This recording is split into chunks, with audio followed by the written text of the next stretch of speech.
Good evening. Welcome to NTD News. I'm Stephania Cox. Here are today's top stories. Senate Democrats block a Republican police reform bill. Senator Tim Scott expresses his frustration, and Senator Mitch McConnell leaves the door open for a future vote.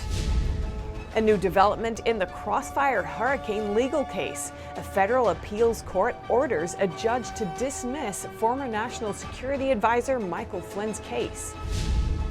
Governors of the tri-state area say visitors from states with high infection rates have to self-quarantine for 14 days on arrival. Massive floodwaters in southern China have created a waterfall inside a local market. The heavy rains drenching the area are expected to last for 10 days. Authorities say it's now a critical point for flood control.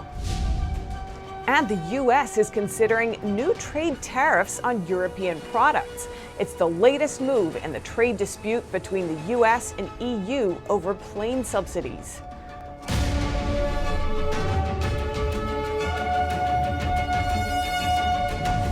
Democrats block a Senate police reform bill. The bill's author, Senator Tim Scott, expressed his frustration, saying it delays a chance for the government to show it cares about the issue. A Republican police reform measure collapses in the Senate, blocked by Democrats. The bill was led by South Carolina Senator Tim Scott. 55 senators voted in favor of advancing the bill for a full vote, and 45 voted against it. 2 Democrats and 1 independent voted with Republicans in favor of the bill. Scott told senators before the vote that if they don't like the bill, they should make it better rather than just voting it down. The bill would increase transparency in departments by providing incentives for using body cameras and would ban chokeholds. It would also create a national database of police use of force incidents and create new training procedures and commissions. Some Democrats are looking for an end to qualified immunity for police officers. Qualified immunity is a legal doctrine that shields police officers from civil lawsuits. Although the measure failed to get the 60 votes needed, Senate Majority Leader Mitch McConnell changed his vote to no. It gives him the option to call the measure back up for a revote later. Scott was frustrated after the vote and said he offered Democrats every possible amendment they could want. He said in a Twitter video that it's another missed opportunity to show vulnerable Americans that the government cares. The actual problem is not what is being offered, it is who is offering it. Scott also tweeted that he offered Democrats the chance for at least 20 amendments, but that they still walked out. In a following tweet, he said it's about politics and a refusal to find a solution. Poland's president meets with President Trump. The two countries are looking to cooperate in multiple areas, including on a large military defense agreement. Polish President Andrzej Duda meeting with President Trump at the White House. The two heads of state expected to discuss energy security, regional security, trade and investment, and 5G security. Duda is the first foreign leader to visit the president since the CCP virus pandemic led to global lockdowns. Trump administration officials welcomed Poland's purchasing of American liquefied natural gas starting in 2020. It will help Poland to diversify energy sources and stop relying on Russian state-controlled Gazprom. Poland and the U.S. are negotiating an agreement to build large-scale nuclear plants in Poland with American technology. The president also discussed the 3 Seas initiative led by Poland and Croatia. It aims to promote connectivity between nations in Central and Eastern Europe through infrastructure, energy, and digital interconnectivity, the U.S. pledging up to $1 billion to the initiative. Poland and the U.S. are close to signing a joint defense cooperation agreement. Poland is currently in the process of modernizing its entire military and investing to ensure the defense of NATO's eastern flank. The European country has agreed to 126 contracts to buy American military equipment, including fighter aircraft, rocket systems, and missiles. Charges against former National Security Advisor Michael Flynn are dismissed. A new development in the aftermath of the FBI's probe into the Trump administration. A federal appeals court ordered a judge to dismiss all charges against Lieutenant General Michael Flynn on Wednesday. President Donald Trump hailed the decision. I'm very happy about General Flynn.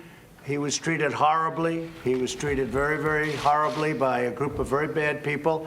And I think you'll see things are going to start to come out. Flynn pled guilty in 2017 to lying to the FBI, but later withdrew his plea.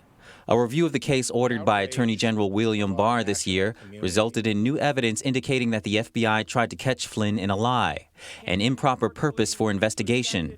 The Justice Department moved to drop charges against him after an internal review. But Flynn's District Judge Emmett Sullivan made the unusual move to argue against the department so as to determine whether Flynn should be held in contempt for reversing his plea, after which Flynn appealed the decision, with the appeals court ultimately siding with him. The State Department is sanctioning several Iranian ship captains as Secretary of State Mike Pompeo warns that world powers need to recommit to an expiring weapons embargo to stop Iran from buying advanced weapons systems. Secretary of State Mike Pompeo says 5 Iranian ship captains delivered around 1.5 million barrels of oil to Venezuela in support of the socialist Maduro regime. All 5 have been sanctioned. These captains' assets will be blocked and they won't be able to operate in U.S. waters. Mariners who do business with Iran and Venezuela will face consequences from the United States of America. Pompeo also reiterated the U.S.'s push to renew an arms embargo on Iran. The embargo bans Iran from selling, supplying, or transferring weapons to other nations, but also advises all countries to restrict their weapons sales to Iran. Pompeo says Iran will become the arms dealer of choice for terrorists and rogue regimes if the embargo expires. But China and Russia have already signaled that they won't support the renewal. And if there's at least one of the 2 votes against the U.S. resolution for renewal, it won't pass. Now Pompeo says he's considering other sanctions if it doesn't. Our focus now is to work with the Security Council to pass this resolution. But in the event it doesn't happen, I would remind the world that the Obama administration's officials said very clearly that the United States has the unilateral ability to snap back sanctions into place. The embargo is set to expire in October. In New York, primary election results are slowly coming in as ballots are counted. The state experienced another shocking upset with a political newcomer unseating an establishment Democrat. A powerful Democratic congressman appears to have been unseated by a younger candidate in the second shocking upset in 2 years. New York Democrat Congressman Eliot Engel garnered less than 36% of the vote as of Wednesday morning. Engel is also the chairman of the House Foreign Affairs Committee. His main challenger is primary school teacher Jamal Bowman, who has over 60% of the primary vote. That makes an over 9,000 vote difference, despite support for Engels from high-profile Democrats like Adam Schiff, Elizabeth Warren, and the Congressional Black Caucus. The apparent upset comes just 2 years after Alexandria Ocasio-Cortez unseated Congressman Joe Crowley, a high-level Democrat who was part of House leadership. Ocasio-Cortez won easily in primary voting this time, garnering over 72% of the vote and outpacing challenger and former CNBC anchor Michelle Caruso Cabrera. Bowman ran on a platform similar to Ocasio-Cortez, embracing far-left ideas like Medicare for All and the Green New Deal. Ocasio-Cortez and Bernie Sanders both support him. Bowman said he wants to repeal the 1994 crime bill, end cash bail, and stop the construction of any more jails or prisons. In North Carolina, voters picked a GOP candidate to replace Mark Meadows, who resigned to become Trump's chief of staff. Madison Cawthorn defeated Trump favorite Linda Bennett for the seat. Kentucky Republican Thomas Massey was nominated for a 6th term in the House. Final voting results will likely be significantly delayed due to huge numbers of mail-in ballots. And coming up, governors of the tri-state area have announced that visitors from states with high infection rates must self-quarantine for 14 days on arrival. Protesters gather near New York City Hall. They demand to see changes in the city to the tune of $1 billion.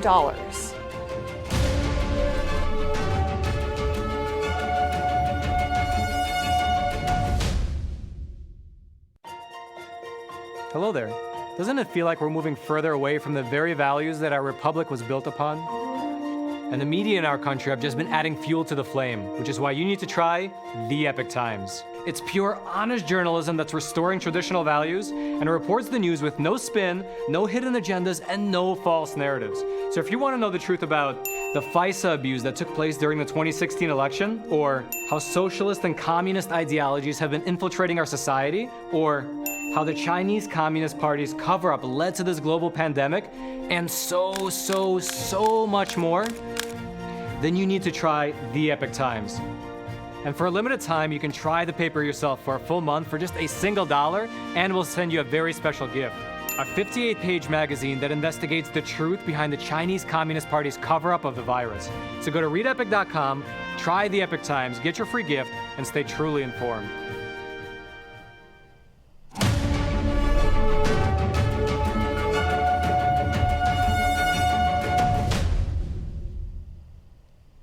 Governors of the tri-state area say visitors from states with high infection rates have to self-quarantine when they arrive.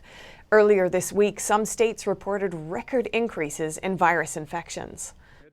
New York, New Jersey, and Connecticut's governors say visitors from states with high infection rates must self-quarantine for 14 days on arrival. This is a smart thing to do. We have taken our people, the three of us, these three states, through hell and back. And the last thing we need to do right now is to subject our folks to another round. The states with high infection rates are mainly clustered in the South, with the exception of Utah and Washington. The announcement came as the U.S. recorded the second largest increase in virus cases since the health crisis began.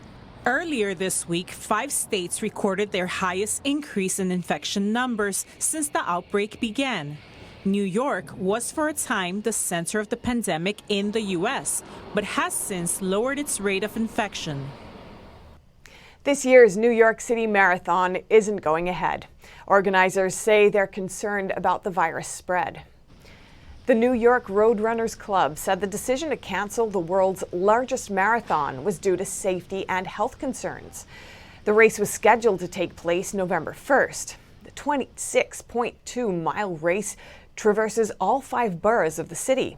It routinely attracts over 50,000 runners and more than 1 million spectators. The Berlin Marathon and the Boston Marathon were also canceled this year. Boston's for the first time in its 124-year history. And protesters occupied the area near New York City Hall, calling to defund the NYPD. They're demanding the city's police budget be reduced by $1 billion.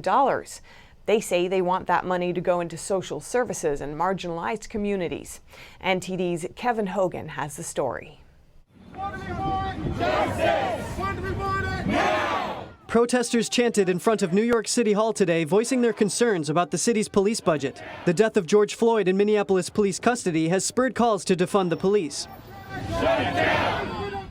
Even senior citizens ventured out of their homes to participate in the rally, while making sure to wear masks and practice social distancing. The protesters are demanding $1 billion be taken from the police budget and used on social services instead.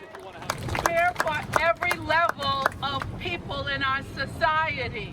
But the police budget doesn't seem to be the only grievance at the rally.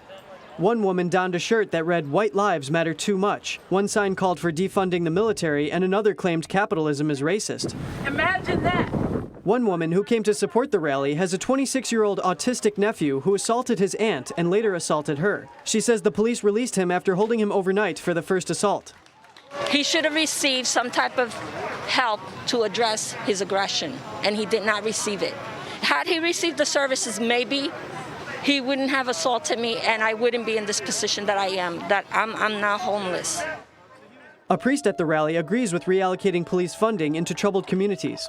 So you simply move that money, that lowers the temperature over in the dangerous part of town, you might say, improves it so it's as nice as the rest of town, and then the police can just go to, public safety and not be the first call when you need a social worker, or the first call when a corporation needs, frankly, private security, not public security. Another New Yorker says defunding the police won't solve the problem and that it may be dangerous. The police are not the source of your problem. If you defund the police, you're removing all authority protections that keep you safe. Some of the protesters here occupying City Hall want to take some of the money from the police budget and put it into marginalized communities. They argue that money can be used to improve their housing, education, and health care. But some are concerned that this may make it more difficult for police to respond to violent crimes. Reporting from New York, Kevin Hogan, NTD News. And in New York, the Transit Authority says subway and bus ridership has reached 2 million. That's as it's still struggling to move its capital program forward, thanks to virus-related financial setbacks. As New York City moves closer to a complete reopening of its economy, the MTA remains on the forefront as it continues to run its transit system. The MTA announced that overall ridership had passed the 2 million mark. On Monday, ridership on subways had increased to over 900,000, while bus riders increased to 1 million. That more people are coming back to our system sooner is a note of optimism for New York as we start to return to a new normal. The agency also reported that in a survey, 70% of passengers noticed that vehicles were clean and disinfected. MTA employees are continuing to rid subway cars and facilities of pathogens during the overnight shutdown. But due to the extra investment and the drop in revenue, the agency has been completely reliant on federal money to continue its services. This has put development plans for more station accessibility and other projects on hold. The simple fact is that the capital program of the MTA is frozen because of uncertainty about how much money is going to be available. The MTA is expecting to lose over $14 billion due to the pandemic. It's now waiting on Washington to provide close to an additional $4 billion to get through to the other side of 2020. Coming up, reports emerge that Beijing's top military hospital has been hit by the virus. China's state-run media have denied it, but a local tells us otherwise.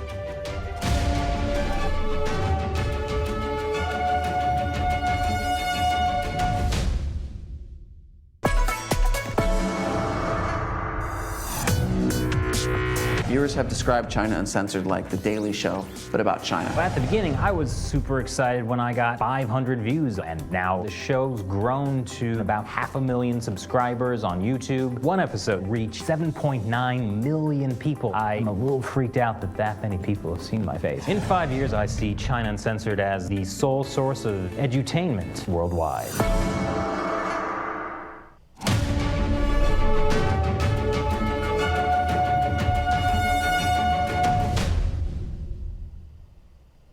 Videos from China's capital show residential entrances being sealed shut. Chinese netizens worry Beijing could become a second Wuhan. NTD's Tiffany Meyer brings us more. Inside one neighborhood in Beijing, a group of workers are seen sealing a building's entrance. Medical staff wearing protective suits appear to be overseeing the job. Video shows occasional flashes of the residents inside the building. Beijing, China's capital city, seems to be turning into a second Wuhan. People are locked inside their own homes. Authorities say it's to control the pandemic. After the workers are finished, the entrance appears to have an airtight seal. A man inside is seen looking out from the second floor. One netizen took to social media to comment on the containment approach, calling it stupid and unacceptable. He questioned whether the goal was to eliminate the residents living there and asked what would happen if an elderly person or child inside the building needed to see a doctor. Another user asked what would happen if the building's fire alarm went off. According to the Chinese Communist Party's official media outlet, a virus patient had recently been in the neighborhood before his diagnosis. Confirmed cases also have been found at a nearby market only 10 minutes walk from the neighborhood. 10 neighborhoods in the surrounding area have also been locked down. The virus has emerged in a special hospital inside Beijing. It's the designated hospital for the Communist Party leaders and the military, including the 7 members of the party's Standing Politburo Committee. That's the lawmaking panel that rules China, with leader Xi Jinping as its head.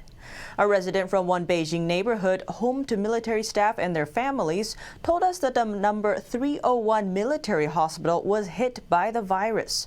One nearby neighborhood was also impacted. He showed us an internal notice explaining that virus patients have now been discovered in many military camps due to the outbreak at the hospital.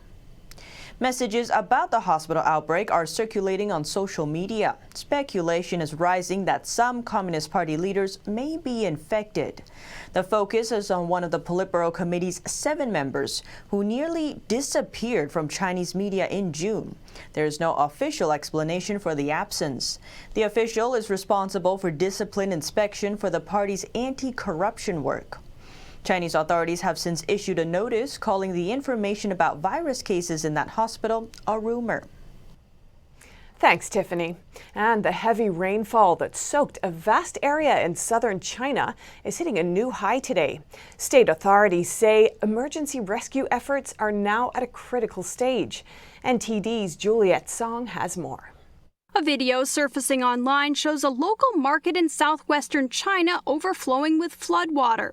The water pouring into the river below, making a waterfall. China's longest river is entering flood season. State authorities say flood control and emergency rescue efforts are now at a critical stage. Since the beginning of June, southern China has been hit with 5 rounds of heavy rain, and some areas are seeing their worst flooding in decades. China's southwestern Guizhou province is among the worst hit. Floods have submerged villages in the mountains. A local resident said the floods triggered a mudslide. Some houses were washed away. There's probably not much crop to harvest this year. The rainstorm is expected to hit a new high this Thursday and to continue for the next 10 days. A Chinese water resources official says several of China's largest rivers could see flooding exceeding the warning level in the coming days. He said flood control is in a dire situation. Reporting by Yiru and Juliet Song, NTD News. Coming up, the U.S. is weighing new tariffs on imports from the EU, things such as olives, beer, and trucks. This amid an ongoing dispute over aircraft subsidies. Meanwhile, the two powers and more after the break.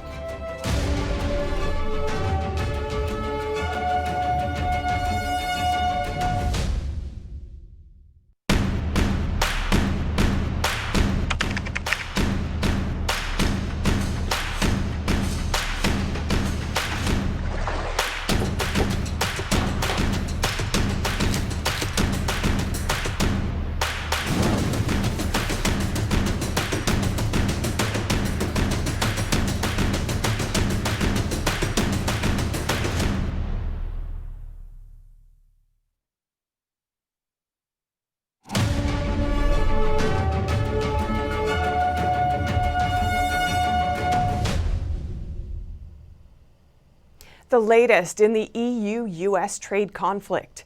The U.S. is now weighing new tariffs on European products. It's part of an ongoing dispute over aircraft subsidies. The U.S. Trade Representative says it's considering new tariffs on over $3 billion of European exports like beer, olives, gin, and trucks. It might also increase duties on products including aircrafts, cheese, and yogurt. Luxury European brands that make leather goods and champagne could get hit hard if the U.S. follows through. The new duties might be as high as 100% or double the price. It could completely prevent the goods from entering the U.S. The review stems from a U.S. dispute with the European Union involving Europe's Airbus and U.S. rival Boeing. The World Trade Organization previously found the two plane makers both received billions of dollars of unfair subsidies. Last year, it allowed the United States to levy tariffs on $7.5 billion worth of EU goods. It's also considering granting the EU similar tariff rights against Boeing. Trade Chief Robert Lighthizer said his goal in increasing tariffs is to persuade the EU to agree to a settlement. But talks between the two have stalled. The potential tariffs are open for public comment until July 26th. And in other news, vitamin and dietary supplement company GNC is filing for bankruptcy. It may have to close up to 1,200 stores across the U.S. It says it's stuck with nearly $1 billion of debt. Sales at its brick-and-mortar locations were already going down before the pandemic. GNC says the stay-at-home orders only made things worse. The company lost $200 million in its first quarter earnings, compared to a $15 million loss in the same period last year. The closures will amount to about 20% of its 5,000 plus stores. GNC is planning to recover from the bankruptcy this fall. And an artist breaks 3 records while performing at an altitude of almost 10,000 feet. Let's check in on the artist reaching new heights in the Swiss Alps. Swiss acrobat Freddie Knock walked blindfolded and rode a bike at an altitude of almost 10,000 feet. The act was part of a performance to highlight struggles amid the pandemic. During his performance, Knock broke 3 records while balancing on the cable, moving 130 feet on a slope of more than 39 degrees, riding a bike for 1,200 feet. And last but not least, walking blindfolded for almost 500 feet. The air show was organized to support artists who have been impacted by the virus crisis all over the world. Think about the situation, what happened now with the corona time. That's what we do here. It's for the artists, give a message. Knock said artists and performances are about bringing life back to people during difficult times. Other acrobats participated in the show, like Swiss trapeze artist David Maillard, who performed while hanging from one of the cable cars 650 feet above the ground. Another Swiss acrobat opened the show with the Wheel of Death. And Knock is already thinking about his next performance. He wants to perform on a hot air balloon at an altitude of 16,000 feet. Sure. I mean, this is the point. We go further and higher and make other stuff. That's the thing what I do. I show stuff nobody did before. And here, among the magnificent scenery of the Swiss Alps, it seems the sky's the limit.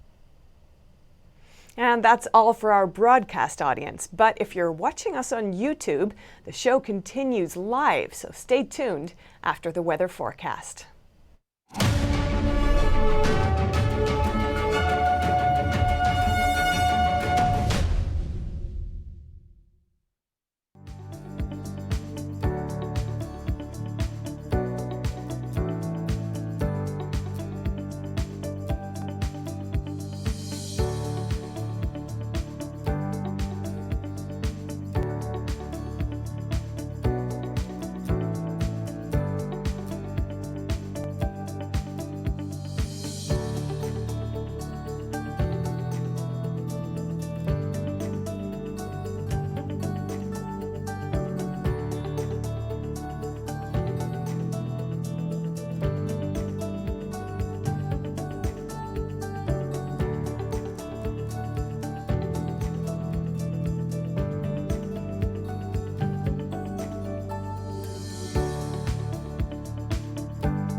When you look at TV networks in America, a soundbite and fight-it-out culture prevails on news and commentary programs. As a Canadian, I'm fascinated with America, and I wanted to offer American thought leaders an opportunity to share their thoughts in a deep dive format where we can explore their ideas together. And so American Thought Leaders was born. The world's most brilliant thinkers believed that open discourse was the key to greatness. However, all around the world, we see that discourse is being stifled and political agendas have subverted media. The Epoch Times launched its Global Thought Leaders program to bring back this great tradition of free thought. As the host of American Thought Leaders, every week I interview some of the most intriguing minds on the most pressing issues of our time.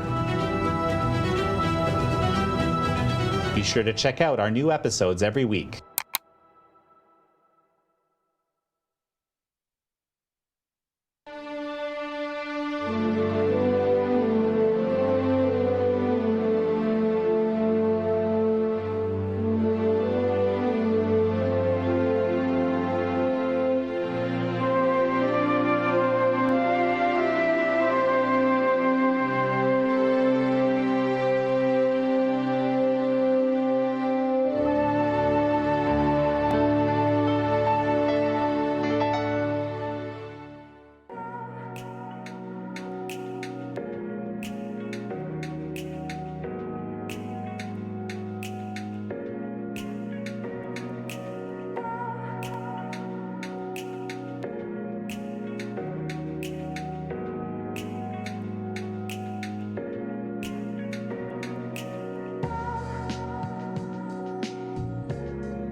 And over to Europe. A whole neighborhood in a German town was put into compulsory quarantine after a CCP virus outbreak at a nearby meat plant. NTD UK's Neil Woodrow brings us news from Europe. Thanks. Welcome to NTD UK, bringing you UK and European news.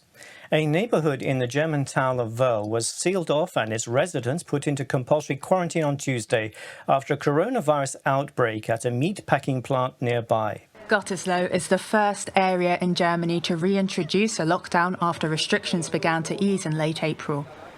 Authorities say it's the only solution they could come up with, given that many meatpacking plant employees live side by side with their neighbours. They ask questions, of course, and I would do that too if a fence suddenly appeared around my house.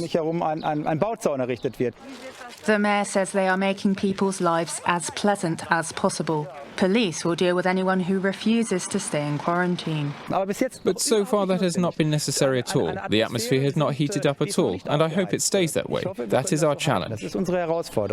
More than 1,500 workers tested positive for the CCP virus, plus some family members and 24 people with no connection to the plant. Moving on, Belgian judges will decide whether to extradite a former Catalan minister back to Spain. Luis Puig's fate is now in the hands of a Belgian court. On August 7th, the judge will decide on the extradition request. Catalonia is a semi-autonomous region in northeastern Spain. It's home to 7.5 million people with their own language, flag and anthem. In 2017, it voted for independence, but the Spanish government declared it unconstitutional and sentenced 9 leaders to jail terms. Puig fled to Belgium, so did Carles Puigdemont, the former Catalan president. Spain also requested extradition for Puigdemont, but he has since been elected to the European Parliament, so now enjoys immunity. To Romania, a former Iranian judge and cleric was found dead in Bucharest. Romanian authorities are calling it a suicide, but his lawyer says that's not likely. Golan Brița Mansouri fled Iran last year. He was found dead at a hotel on June 19th. Iran says Romanian authorities informed them that Mansouri threw himself out of his hotel window. His lawyer says he and the family don't believe he would commit suicide. Mansouri was accused of corruption in Tehran and of human rights violations by activists. He is among a group of judges facing a high-profile trial that started earlier this month. Mansouri was arrested by Interpol on June 13th and was awaiting a Romanian court's decision over his extradition back to Iran.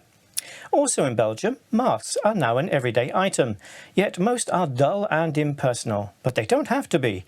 This Belgian entrepreneur decided it was time to give masks a human face, literally. Charles de Belfoy used to run an events company, but during the pandemic that business dried up, so he needed to get creative. So Smiling Mask is about to give the opportunity to people to wear a mask that actually enables them to vehicle some emotions, positive emotions, and to be able to recognize them in front of their peers. Smiling masks are easy to make using portable photo booths that de Belfoy used to rent for events. Customers take a photo, it prints, and it gets ironed onto a mask. You can even decide how big you want your smile to be. People find it very fun. It amuses them and they would like to have one.